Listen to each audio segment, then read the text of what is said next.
Heç özünü belə bir vəziyyətdə tutmusanmı? Gecənin yarısıdır, yataqdasan. Qaranlıq otaqda tək işıq mənbəyi telefonunun ekranıdır. Barmağınla ekranı yuxarı sürüşdürürsən, bir video çıxır.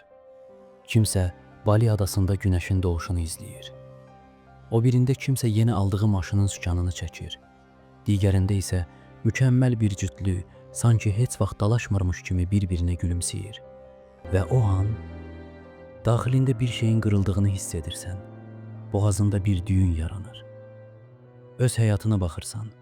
Ödənilməli olan kommunal borclar, sabah səhər səni gözləyən yorucu iş, bitmək bilməyən ev qayğıları və özünə o ağır sualı verirsən. Mən harda səhv elədim? Niyə hamı xoşbəxtdir, bir tək mən bu bataqlıqdayam? Amma bir saniyə dayan. Qoy sənə bir sirr açım. Sən səhv etməmsən. Sən sadəcə böyük bir yalanın, parıltılı bir illüziyanın qurbanı olmusan.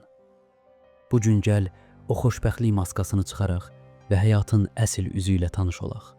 Çünki inan mənə, sən tək deyilsən. Bax dostum, biz elə bir dövrdəyik ki, xoşbəxtlik artıq bir hiss deyil, bir məhsul kimi bizə satılır. Reklamlar, videolar bizə deyir ki, əgər o kremi alsan, o ölkəyə getsən və ya o cür bədən quruluşuna sahib olsan, xoşbəxtlik gəlib sənin qapını döyəcək. Sanki xoşbəxtlik çatdırılma xidməti olan bir yemək paketidir. Amma problem bilirsən hardadır? Biz öz həyatımızın kulis arxasını başqalarının səhnəsi ilə müqayisə edirik. Sən öz evindəki dağınıqlığı, yorğunluğunu, səhər şişmiş gözlərini bilirsən. Amma o izlədiyin adamın sadəcə montaj olunmuş 15 saniyəsini görürsən. O 15 saniyəlik xoşbəxtlik kadri üçün bəlkə 10 saatlıq stres, mübahisə və onlarla uğursuz dubl var. Sən tıxacda qalanda, avtobusda kiminsə dirsəyi sənə dəyəndə və ya axşam uşağın dərsi üçün baş sındıranda, əslində sən uğursuz deyilsən. Sən sadəcə real həyatın mərkəzindəsən. Reallıq isə həmişə estetik görünmür. Mənə ən çox toxunan nədir bilirsən? Artıq insanlar bir-birinə səbr etməkdən qorxur. Bu iş məni xoşbəxt etmir, çıxıram. Bu adamla bir-iki dəfə dalaşdıq, deməli ruh həzim deyil, bitirirəm. Hər yerdə özünü sev, səni sıxan hər şeyi at şüarları var. Amma gəl səmimi olaq. Hansı dəyərli şey asan başa gəlir? Sən heç tər tökmədən qazanılan bir uğur görmüsən? Yoxsa 20 ilini bir yerdə keçirən o xoşbəxt qocaların heç vaxt dalaşmadığını sanırsan? Onlar ona görə oradadılar ki, çətinlik gələndə qapını çırpıb getməyiblər. Onlar başa düşüblər ki, mübarizə özünü əzmək deyil, özünü qurmaqdır. İşdə yorulursan, bu normaldır. Sevdiyin adamla mübahisə edirsən, bu həyatın təbiətidir. Hətta ən böyük xəyalların reallaşanda belə bəzən darıxacaqsan.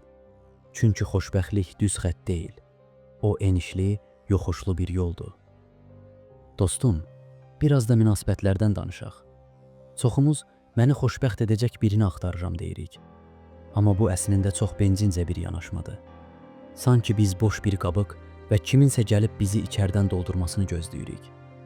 Əslində isə xoşbəxtlik bir alış-veriş deyil, bir istehsalatdır.